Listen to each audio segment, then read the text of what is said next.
தேவனுடைய வார்த்தை சொல்லுகின்றது, கர்த்தருடைய வேதத்தில் பிரியமாயிருந்து இரவும் பகலும் அவருடைய வேதத்தில் தியானமாய் இருக்கிற மனுஷன் பாக்கியவான். அவருடைய வேதத்தில் தியானமாய் இருக்கின்ற மனுஷன் பாக்கியவான். இப்பனா இரண்டாவது கேள்வி, இந்த வருடம் உங்களுடைய பிரியம் எதில் மேல் இருக்கின்றது? நீங்கள் எதில் மேல் பிரியமாய் இருக்கின்றீர்கள்?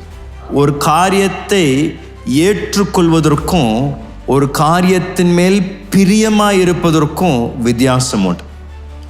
ஒரு காரியத்தை ஏற்றுக்கொள்வது அது ஒரு நிபந்தனையினால் ஏற்றுக்கொள்ளலாம், அல்ல ஒரு பலவந்தத்தினால் ஏற்றுக்கொள்ளலாம், அல்ல ஒரு எனக்கு இது தேவைன்னு சொல்லனால அதை நம்ம ஏற்றுக்கொள்ளலாம்.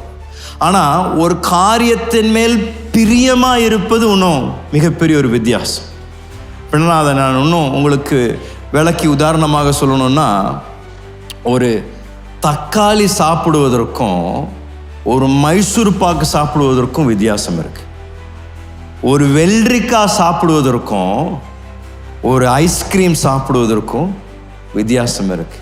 இந்த தக்காளியை சாப்பிடும் பொழுது இது சாப்பிடணும்னு சாப்பிட்றோம், ஆனால் அந்த மைசூர் பாக்கு இருக்குல்ல, அது சாப்பிடும் பொழுது சாப்பிடணும்னு சாப்பிட்றதில்ல, அதை அதிகமாக நேசம் பாசம் இருக்கிறனால அதை வாயில் போட்டாலே அப்படியே அது என்ன ஆகுது, உருகுது பாஸ்டர். அது அப்படியே வாயில் வச்சேன்னா அது என்ன ஆகுதுன்னு எங்கே போகுதுன்னே தெரியல.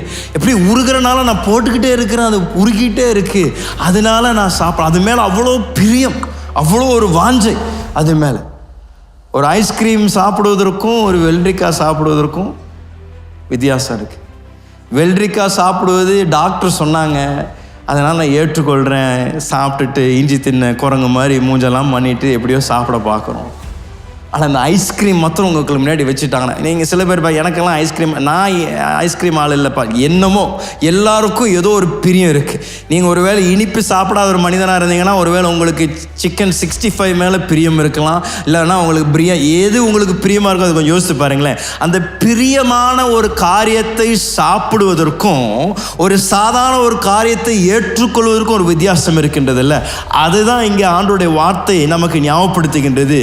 ஒரு நீதிமான் தேவனுடைய வார்த்தையின் மேலே அவ்வளோ பிரியமுள்ளவனாக இருக்கின்றான். அந்த வேதத்தை திறக்கும் பொழுது அவனுடைய நெஞ்சு, அவனுடைய இருதயம் பக்கு பக்கு பக்குன்னு அடிக்குது. ஏன்னா இன்றைக்கு ஆண்டவர் என்னோடு கூட ஏதோ ஒன்று பேசணும். இன்றைக்கு தேவ வார்த்தையின் மேலே நான் மிக தாகமாக இருக்கிறேன், தேவ வார்த்தையின் மேலே அதிகம் எனக்கு பிரியம் உண்டு என்று அந்த வார்த்தையின் மேல் வைத்திருக்கின்ற பாசத்தின் நிமித்தம் அந்த தேவ வார்த்தையை ஒவ்வொரு நாளும் திறந்து அந்த நீதிமான் அந்த வார்த்தையை புசிக்கக்கூடியவனாக இருக்கின்றான். இதுதாங்க தேவ பிள்ளைகளுக்குள்ள காணப்பட வேண்டிய ஒரு வாஞ்சையா இருக்கணும். தேவ வார்த்தையை ஏதோ ஏற்றுக்கொள்கின்றோம் என்றதற்காக நம்ம வாசிப்பதில்லை, அதன் மேல் அதிகம் பிரியமா இருக்கின்றோம் என்பதற்காக அந்த வார்த்தையை திறந்து இன்னும் பேசுங்க ஆண்டவரே, இன்னும் உங்களுடைய வார்த்தையிலிருந்து என்னோடு கூட இடைபடுங்கள் என்று அந்த வார்த்தையின் மேல் அதிகம் வாஞ்சை உள்ளவர்களாக இருப்பது அவசியம்.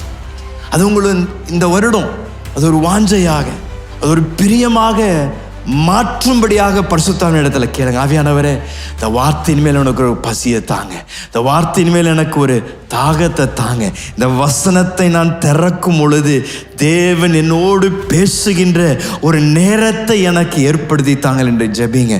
நிச்சயமாக தேவன் உங்களோடு கூட இடைபடுவார். தேவ வார்த்தை நீங்கள் திறக்கும் பொழுது தேவன் உங்களோடு கூட பேசுவார்.